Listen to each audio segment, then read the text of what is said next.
ఎల్డర్స్లో 11 నుంచి 12 సెంటీమీటర్ల మధ్యలో ఉండాల్సిన కిడ్నీ సైజు కాస్త 4కో 5కో 6కో 7కో ష్రింక్ అవ్వటాన్ని మనం కిడ్నీ పోవటం అంటాం.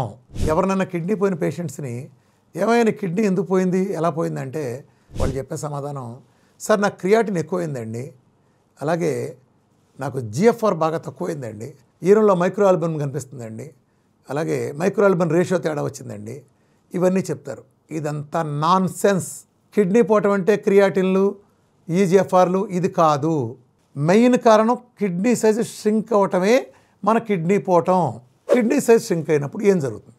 కిడ్నీ ఎరిథ్రోపోయిటిన్ అనే హార్మోన్ రిలీజ్ చేస్తుంది. ఏంటి ఎరిథ్రోపోయిటిన్ అంటే మన శరీరంలో ఎర్ర రక్త కణాలు హిమోగ్లోబిన్ అంటారు, తెలుసు కదా. హిమోగ్లోబిన్కి రా మెటీరియలే ఈ ఎరిథ్రోపోయిటిన్. మన కిడ్నీ ఎరిథ్రోపోయిటిన్ హార్మోన్ తయారు చేస్తే అది మన బోన్ మ్యారోలో హిమోగ్లోబిన్ తయారీకి ఉపయోగపడుతుంది.